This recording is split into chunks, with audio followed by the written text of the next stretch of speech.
Salut à tous, on se retrouve pour l'épisode 1868 du Zap Image. On commence aujourd'hui ce vendredi 1er juillet avec des anniversaires. On peut voir par exemple que Christophe Piatek, l'attaquant polonais, fête aujourd'hui ses 27 ans. Ou par exemple le joueur espagnol du Real Madrid, Lucas Vázquez, fête aujourd'hui ses 31 ans.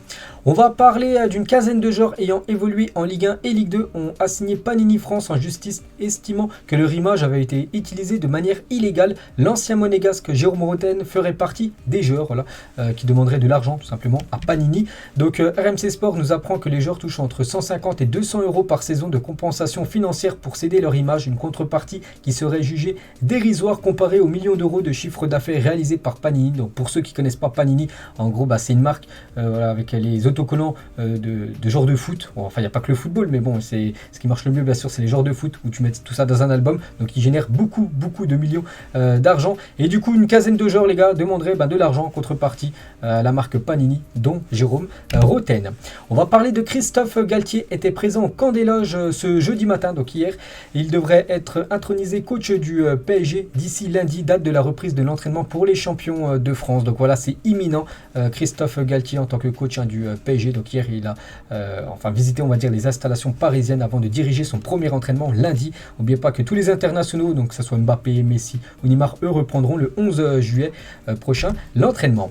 On va parler du FC Barcelone et c'est officiel, le Barça annonce avoir vendu 10% de ses droits TV au fonds d'investissement Sixth Street, contrat établi pour les 25 prochaines années pour plus de 207 millions d'euros. Cela devrait permettre au FC Barcelone d'envisager le recrutement de certains joueurs. Donc voilà encore une énorme source revenu d'argent là pour l'équipe du Barça, et ça bien sûr c'est très bon pour le FC Barcelone. Bon, après ils ont vendu des parts bien sûr par rapport aux droits TV. Donc avec cette somme donc sur ces 200 millions d'euros, donc voilà, il pourra avoir une partie investie lors de ce mercato pour investir bien sûr sur quelques joueurs.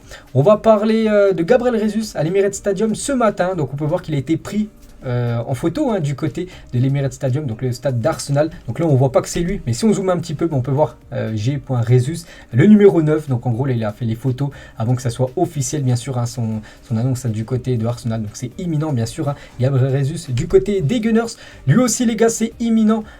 Pour Richarlison, il devrait quitter cette équipe de Everton direction Tottenham. Donc c'est Fabrizio Romano qui a mis ça sur son compte Twitter. On peut voir Here we go. Donc en gros c'est fait. Voilà pour Richarlison du côté des Spurs. Tottenham a trouvé un accord avec Everton à hauteur de 58 millions d'euros pour Richarlison. Ça aussi c'est une question d'heure avant que ça soit officiel. Donc Chelsea a tenté de faire capoter l'accord entre Tottenham et Everton pour Richarlison, mais le joueur devrait bien rejoindre les Spurs. Donc voilà, c'est imminent ça aussi. Encore une signature qui devra arriver dans les prochaines heures. Ça aussi les gars, c'est très chaud. Isaac Touré est prêt à s'engager à l'Olympique de Marseille. Donc malgré l'intérêt de Manchester City, le Havre a décidé de signer du côté de Marseille. Le transfert s'élève autour de 7 millions d'euros pour ce colosse joueur du Havre. Donc déjà il est très jeune, il a seulement 19 ans, il fait plus de 2 mètres, il fait 95 kilos. Donc voilà, c'est un sacré bébé et il devrait être futur joueur de l'Olympique de Marseille. Un très belle recrue pour cette équipe phocéenne. On va parler de Samuel Umtiti. Donc depuis la Coupe du Monde, il y a 4 ans, Umtiti les gars, quand même sa carrière en chute libre. Donc c'est un joueur du FC Barcelone, il devrait normalement quitter cette équipe du Barça. On peut voir que le Stade Rennais discute avec Samuel Umtiti concernant une arrivée. Le Barça pourrait laisser partir son joueur sous forme de prêt. Donc voilà peut-être le futur de Umtiti. Je pense que le mieux pour lui c'est de quitter l'équipe Blaugrana, que ça soit Rennes ou un retour du côté de Lyon, peu importe, mais il faut qu'il quitte cette équipe où il jouera l'année prochaine, il faut l'avouer, et pourquoi pas un retour en Ligue 1 bien sûr où il était performant à l'époque du côté de l'OL. Maxime Gonalon, donc lui ancien joueur de Lyon, devrait sans doute s'engager à Clermont cet été. Donc ça aussi c'est une question peut-être d'heures, de jours. La signature de l'ancien joueur de Grenade du côté de l'équipe de Clermont. Toujours avec Clermont, donc un départ, le latéral droit Hakim Zedatka, donc c'est un joueur algérien, donc quitte Clermont, libre pour rejoindre l'équipe de Lille. Voilà, c'est officiel, ça a été pris, cette photo a été prise sur le site officiel de LOSC, donc belle recrue pour cette équipe lilloise. Lui, ça a été officiel hier. On peut voir la première photo de Romelu Lukaku depuis son retour du côté de l'Inter, ce sentiment de retour à la maison. Donc voilà une petite photo de Lukaku qui va faire là bientôt la pré-saison du côté de l'Inter pour préparer cette future saison. On va parler de Robert Lewandowski. Vous savez que Lewandowski du côté du Barça, on en parle depuis quasiment 2 mois et ça avance pas. Et le Bayern Munich a refusé de nouveau une offre pour Lewandowski. Donc c'est déjà la 3e offre refusée par le Bayern. Donc 40 millions plus 5 millions de bonus pour Robert Lewandowski, de nouveau refusé par l'équipe bavaroise. Vous savez que le Bayern Vraiment, s'il devait quitter le club, ils avaient fixé son prix, j'en ai parlé il y a quelques jours, à 75 millions d'euros. Donc à chaque fois, bien sûr, ça refuse. Et on peut voir que Uli Hoeneß, ancien président du Bayern, il a dit Robert Lewandowski n'est pas malade et n'a aucune autre excuse de ne pas se présenter à l'entraînement. Robert est un sportif et s'est toujours comporté de manière irréprochable. Je suis sûr qu'il jouera pour le Bayern la saison prochaine. Donc on a vraiment l'impression que le Bayern ne veut pas du tout lâcher Robert Lewandowski. Donc le retour à l'entraînement est prévu le 12 juillet prochain, donc là dans 12 jours, du côté du Bayern. Et Lewandowski avait entendu dire que voilà, il pourrait tout simplement sécher la reprise du côté du Bayern pour montrer son mécontentement par rapport au club qui ne veulent pas le lâcher parce que lui, son projet bien sûr c'est de rejoindre le FC Barcelone. On va parler aussi d'un ex-joueur du Bayern Munich, c'est Corentin Tolisso, et il va faire son retour normalement du côté de l'Olympique Lyonnais après avoir réalisé l'énorme coup Alexandre Lacazette. Lyon pourrait réaliser le coup. Corentin Tolisso, l'international français, passe aujourd'hui sa visite médicale d'après RMC Sport. Donc en gros, voilà, ça peut intervenir à tout moment, l'officialisation de Corentin Tolisso du côté de Lyon. Donc c'est un très bon début de mercato pour cette équipe de l'OL. On va parler de Moussa Sissoko, a passé sa visite médicale avec Nantes. Il pourrait être présenté aujourd'hui, les gars, ce vendredi avec son nouveau club des Canaries. On va parler cette fois-ci du Paris Saint-Germain. Il y a 11 ans, jour pour jour, donc c'était un 1er juillet. Donc le PSG était officiellement vendu à QSI, propriétaire du prince héritier Tamim Ben Hamad Al Thani. Donc en gros, il y a 11 ans, jour pour jour, le PSG changeait de dimension, bien sûr, vu que QSI achetait simplement cette équipe parisienne, et depuis on a pu voir que le PSG maintenant c'est l'un des plus grands clubs au monde. Bon, après l'objectif toujours de cette Ligue des Champions remportée n'a toujours pas été validé par l'équipe du PSG, mais bon voilà, j'espère que ça va se faire bien sûr un jour. Donc voilà, c'est une date très importante, ce 1er juillet, donc c'était le 1er juillet 2011. On va parler de Chiellini, assisté cette nuit au succès de sa nouvelle équipe, les Los Angeles FC. Donc il est parti faire un petit coucou tout simplement à ses futurs supporters du côté de Los Angeles, parce qu'actuellement le championnat de MLS se joue. Donc voilà une petite photo de Chiellini. Et il a dit, donc il portera déjà le numéro 14 du côté de sa nouvelle équipe. J'espère soulever des trophées, c'est mon objectif, c'est notre objectif, c'est l'objectif du club, remporter le maximum de trophées, on va dire, sur le continent américain.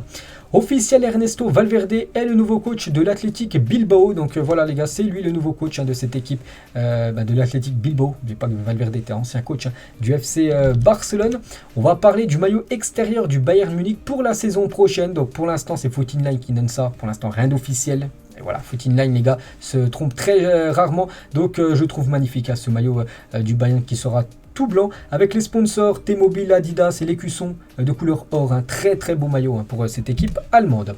Officiel cette fois-ci, c'est Lens qui dévoile son maillot extérieur pour la saison prochaine avec deux couleurs qui dominent, le noir et le vert. Donc le maillot domicile c'est sang et or, donc rouge et jaune. Donc là c'est bien sûr le maillot extérieur. Et on peut voir aussi l'équipe de Norwich qui a dévoilé ce nouveau maillot. Donc c'est domicile pour la saison prochaine. Donc un maillot quasiment tout jaune pour cette équipe anglaise. La fin de première mi-temps complètement folle cette nuit en MLS entre Cincinnati et New York. Donc en gros à la 44e minute, donc juste avant la mi-temps, il y avait 3-0. Donc voilà l'équipe de Cincinnati, donc très bien partie pour revenir à la pause avec bien sûr en menant, vu qu'il y a 3 buts d'avance. À la 45e plus 7 minutes de temps additionnel, 3-3. Voilà, cette équipe de New York a mis 3 buts, donc à la 45e, la 45e plus 2, à la 45e plus 7. Donc incroyable bien sûr cette fin de première mi-temps. Donc ça s'est clôturé à 4 partout entre ces deux équipes en MLS. On va parler de ce joueur, donc il s'appelle Josh Cavallo, qui a fait son coming out donc il y a déjà quelques semaines. Il a dit: si je représente l'Australie à la Coupe du Monde, n'oubliez pas que l'Australie sera dans le groupe de la France et peut-être il sera convoqué bien sûr pour jouer avec les Australiens. Donc il a dit: j'insiste sur ça, ce serait un honneur, mais en même temps l'OA s'y oppose. J'ai toujours rêvé de jouer pour mon pays à la Coupe du Monde, mais est-ce que je veux que ma vie soit en danger par rapport à la politique, vous savez, du côté du Qatar, par rapport à ce qui se passe. Donc eux, voilà, au Qatar refusent tout simplement que des joueurs qui ont fait leur coming out jouent bien sûr à cette Coupe du Monde. Donc voilà ce qu'il dit, bien sûr, il ne veut pas mettre en péril sa vie, bien sûr, s'il venait à jouer à cette Coupe du Monde. On va parler de la Juventus Turin officialisée, plusieurs départs. Donc tout d'abord Paolo Dybala les gars, donc Dybala, on le sait déjà depuis quelques temps, voilà, maintenant cette fois-ci c'est la Juventus, on peut voir sur le Twitter officiel, ils ont bien communiqué, c'est fini, donc merci Paolo, donc son futur devrait être du côté de l'Inter, d'après les dernières infos. Il y a aussi Alvaro Morata qui fait son retour du côté de l'Atlético Madrid, vu qu'il était prêté. Et Federico Bernardeschi, lui, il est actuellement libre comme l'air, il peut s'engager où il veut. On va parler d'une autre équipe italienne, c'est l'équipe de l'AC Milan et nouvel accord historique pour l'AC Milan avec Puma. Le club gagnera 30 millions par saison, soit 2 fois plus qu'avant pour la période 2023-2028. Je l'avais dit hier, mais on n'avait pas encore le montant. Et du coup, c'est le jackpot pour cette équipe de Milan. 30 millions par an grâce à Puma, qui prolonge en gros leur contrat. Et toujours avec l'AC Milan, donc serait prêt à bondir sur Neymar si ce dernier venait être disponible en prêt avec une partie de son salaire de pris en charge, parce que vous savez tout simplement que l'AC Milan, voilà, maintenant ils ont quand même des revenus, comme j'ai dit, avec ces 30 millions. Et vous savez surtout que Neymar, les gars, actuellement, du côté du PSG, ça sent le divorce. Il y a plusieurs équipes, je les ai déjà dit, donc il y a l'équipe du Barça, il y a l'équipe de Chelsea, Newcastle, Manchester United, la Juventus et aussi l'AC Milan, les gars, qui serait un candidat sérieux pour obtenir Neymar la saison prochaine, bien sûr, si ça serait un prêt. Luka Modric en vacances avec Mateo Kovacic, deux frères. Donc, ils sont très grands copains. Donc, la famille Modric, la famille Kovacic, deux familles bien sûr croates. Donc, voilà quelques photos du champion, on va pas dire champion, mais du Ballon d'Or, plutôt Ballon d'Or 2018 avec son compatriote Kovacic. Quelques joueurs qui ont complètement floppé. Tout d'abord Coutinho du côté du FC Barcelone, flop total. Lui aussi, les gars, Griezmann du côté du FC Barcelone, flop total. Romelu Lukaku du côté de Chelsea la saison dernière. Flop total pour plus de 113 millions d'euros, il a été transféré et puis là du coup il retourne du côté de l'Inter et lui aussi ça a été un flop, il y a plus longtemps, c'était Alexis Sanchez quand il avait rejoint l'équipe de Manchester United, c'était l'un des plus gros salaires de Première Ligue, il avait aussi totalement floppé du côté de l'APL. Et toujours avec Manchester, donc lui il n'a pas du tout floppé du côté de Manchester United, c'est Wayne Rooney aurait joué la prochaine saison avec le nouveau maillot, en gros des légendes de ces clubs avec le nouveau maillot. Donc là on peut voir Wayne Rooney du côté des Red Devils, on peut voir Ronaldinho avec le nouveau maillot officiel du FC Barcelone. On peut voir Zizou du côté du Real avec le nouveau maillot madrilène. On peut voir aussi Thierry Henry avec le maillot de Arsenal qui sera beau, même avec le short et les chaussettes, vraiment très belle tenue, on va dire, des Gunners. L'attaque du Napoli il y a quelques années, regardez ces trois grands joueurs, donc Lavezzi, Cavini et Marek Hamsik. Je me souviens plus où il est parti, je crois qu'il est parti sur le continent asiatique. Hamsik, c'est pour ça qu'on n'entend plus du tout parler de lui, mais vraiment en Naples à l'époque, les gars, en attaque, c'était très costaud. Regardez les clubs les plus dépensiers lors des 5 dernières années qui se sont écoulés. Donc la saison dernière, c'est l'équipe de Arsenal qui a dépensé le plus en Europe. Pour un club, c'est 167 millions d'euros dépensés par l'équipe des Gunners. Il y a 2 ans, c'était Chelsea, 247. Le Real Madrid, en 2019-2020, plus de 355 millions d'euros. Donc il y a le prix d'Eden Hazard qui avait coûté plus de 150 millions d'euros avec les bonus. La Juventus, en 2018-2019. Et le Barça, 380 millions. On peut voir que sur les 5 dernières années, c'est le Barça qui a dépensé le plus sur un mercato, 380 millions d'euros. Donc c'était l'année où Neymar avait quitté le club. Ils avaient reçu 222 millions d'euros. Donc ils avaient investi sur Coutinho et aussi Ousmane Dembélé, donc ça a atteint ces chiffres complètement fous.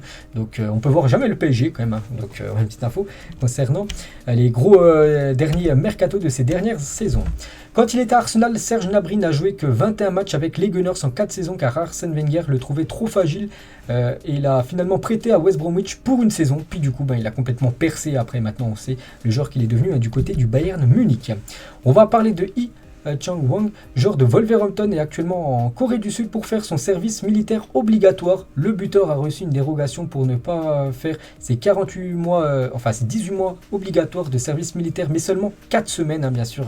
C'est beaucoup plus court parce que il ne peut pas se permettre de faire 18 mois de service militaire vu que c'est comme un genre de football professionnel. Donc actuellement, il fait son service militaire. Par exemple, Hugminson a déjà fait bien sûr ce service militaire il y a déjà quelques temps. La plus grande affluence de l'histoire du football a eu lieu au Maracana pour la finale de la Coupe du Monde en 1950. 200 000 spectateurs, c'est énorme, étaient présents. Donc le Brésil s'est incliné 2-1 face à l'Uruguay. Donc le Maracana, c'est du côté du Brésil. Donc c'était une défaite à domicile pour les Brésiliens. Durant ce match, une personne s'est suicidée et 3 ont fait un infarctus. Donc voilà, il y avait beaucoup de monde. Par exemple, le Camp Nou, qui est l'un des plus grands stades en Europe, c'est 100 000 places. Donc là, c'était le double. 200 000 spectateurs étaient présents lors de cette finale de Coupe du Monde. Donc là, bon, là, il n'y a pas une grosse influence, mais la photo est magnifique, hein. On aimerait tous jouer au foot ici. Donc c'est du côté des îles Féroé. Voilà, ce magnifique stade, hein, cette magnifique image avec les montagnes en fond d'image. On va parler de David De Gea, signé à Manchester United il y a 11 ans. Un mot pour décrire sa carrière chez les Red Devils, hein. C'est vrai que ça fait déjà 11 ans qu'il est du côté de Manchester. Il a fait une magnifique carrière, hein. David De Gea, toujours un joueur très bon. Par exemple, là, la saison dernière, c'est lui qui a été élu meilleur joueur de cette équipe anglaise. Ronald Koeman, il a dit: le Barça vit dans le passé avec son 4-3-3 et son tiki-taka. Aujourd'hui, le foot est plus physique, hein. Voilà, le tiki-taka, ça marche plus. Après Ronald Koeman, l'ancien coach Blaugrana. On va parler d'un match du Barça. Vous savez que le Barça va jouer contre le Real Madrid au mois de juillet. Le match est programmé le 23 juillet prochain à Las Vegas. Un match de pré-saison. On peut voir que tous les billets sont déjà vendus. Le match se jouera à guichet fermé. On va parler de cette joueuse américaine, donc Kirsten Pickett, donc défenseuse, est entrée dans l'histoire des États-Unis hier en devenant la première joueuse de l'histoire avec une différence de membres à défendre les couleurs de son pays. La joueuse est née sans une partie de son bras gauche. Tout ça force le respect, hein. Voilà, quand même devenue footballeuse professionnelle malgré un handicap. Elle joue quand même avec l'équipe professionnelle, enfin l'équipe A des États-Unis. Vous vous rappelez de cette sortie kamikaze de Fabien Barthez devant Ronaldo R9 lors de la finale de la Coupe du Monde 98. Hein, Barthez n'avait pas peur, hein. Ronaldo lancé dans la profondeur et Barthez y sort. Donc il n'y a pas eu faute, hein. Barthez a touché le ballon avant de toucher Ronaldo. Donc voilà, c'était une sacrée... Regardez cette image quand même, regardez Barthez à la bascule, hein. Donc Ronaldo avait mis du temps quand même pour se relever, hein. Il était resté pas mal de temps, parce qu'il voulait bien sûr qu'il y avait une faute, hein. Du coup il n'y avait eu aucune faute, hein, sur l'attaquant brésilien. On va parler du FC Barcelone. Aujourd'hui, on est vendredi et normalement, soit aujourd'hui, soit demain, soit après-demain maximum, le Barça devra annoncer Kessié et Christensen ce week-end. Donc en gros, les deux premières recrues du côté du FC Barcelone, hein, ces deux joueurs. Voilà, Kessié, ancien joueur de l'AC Milan, Christensen, ancien joueur de Chelsea. Donc ça fait déjà quelques mois, hein, normalement. On sait qu'ils rejoignent cette équipe du Barça, c'est officiel là, dans les prochaines heures. De père en fils, Cristiano Ronaldo avec Cristiano Junior, simplement son fils. Donc pourquoi pas faire la même carrière que son père, hein. Ce serait bien sûr pour le fils de CR7. Et Ronaldo, il a dit: il y a quelques temps, j'ai montré à mon fils l'endroit où j'ai vécu à Lisbonne quand j'avais 12 ans. Je voulais qu'il voie où j'ai grandi. Quand il a vu la petite chambre où je dormais, il m'a dit: tu as vraiment vécu ici, papa.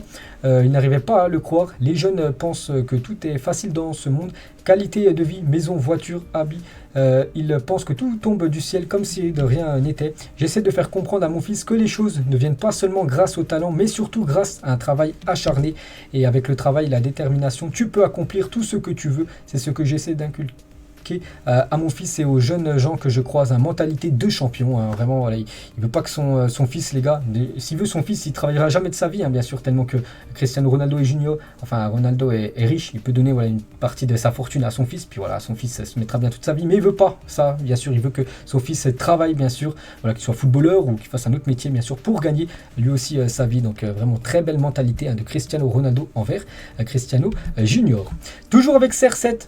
Vous vous souvenez, hein, à l'époque, il jouait du côté du Real Madrid. Regardez ce match de Ligue 1 entre le Real Madrid et l'équipe du Rayo Vallecano. Le Real Madrid s'est imposé 10-2 dans cette rencontre. Donc Cristiano Ronaldo, il avait inscrit seulement un doublé dans ses 10 buts inscrits. Benzema, lui, ça avait été un triplé. Danilo, ça avait été un but. Et Gareth Bale, lui, il avait inscrit un quadruplé, 4 buts, hein, du côté du Real.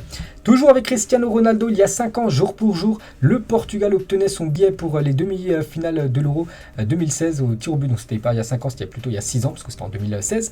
Donc c'était face à la Pologne, c'était en quart de finale, tir au but. Donc le Portugal s'est imposé, vu que le Portugal a même gagné, hein, cette compétition. L'image mythique de CR7 demandant à Moutinho de prendre ses responsabilités et s'en remettant à Dieu avant la séance, hein. Donc je ne sais pas si vous vous souvenez, donc il avait dit à Moutinho, vas-y, va tirer tout simplement ton penalty, tout simplement, et maintenant c'est les mains de Dieu, hein, si on va passer ou non, voilà, en demi-finale. Et ils étaient passés en demi-finale. Je crois qu'après ils avaient joué le Pays de Galles, hein, qui avait éliminé cette équipe de la Belgique. Et toujours avec Cristiano Ronaldo, avec le célèbre acteur Jason Statham, donc une petite photo de deux légendes, hein, l'un dans les films, on va dire, et l'autre bien sûr dans le football. Reconnaissez-vous ce joueur de dos? Moi je l'ai reconnu direct, rien qu'au maillot, moi surtout le maillot, puis après voilà, je vois sa coupe, hein, je vois qui c'est, bien sûr, c'est Djibril Cissé, ancien joueur de l'AGI Auxerre, hein. On peut voir en plus derrière le col le nom AGIA.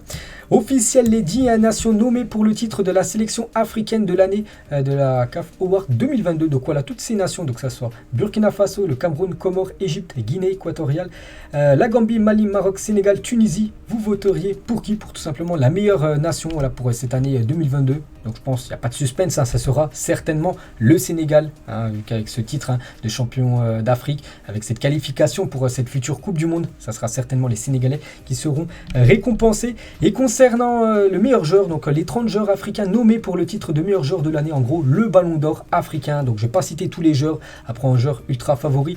Donc il y a bien sûr Riyad Mahrez, on peut voir aussi Bertrand Traoré, on peut voir bien sûr Sadio Mané. Est-ce que Salah, il y a Achraf Hakimi, Salah je le cherche, il doit être dedans, hein, Mohamed Salah. Donc voilà, tous ces joueurs les gars peuvent bien sûr prétendre à remporter ce ballon d'or africain. Donc là, sans suspense, ça devrait aussi être le joueur sénégalais Sadio Mané. Et quel est le meilleur joueur de l'histoire de Manchester United? C'est la dernière photo du jour. Donc pour vous, quelle est la plus grande légende du côté de Manchester? N'hésitez pas à mettre tout ça en commentaire, bien sûr, pour ceux qui veulent. Donc moi, j'en vois quelques joueurs quand même. Je vois Cantona, bien sûr, une légende totale à l'époque. Je vois aussi Paul Scholes, les gars. Paul Scholes qui est un joueur tellement sous-coté, hein, c'est tellement un énorme joueur. Hein. Voilà, ce joueur de Manchester. Donc je mettrai un joueur, voilà, je mettrai comme Paul Scholes, hein, qui a fait une magnifique carrière du côté des Red Devils. Donc voilà les gars, la fin de cet épisode. J'espère que ça vous a plu. On se retrouve demain pour le prochain numéro. Allez, moi je vous laisse. Bonne journée à vous et à plus tard.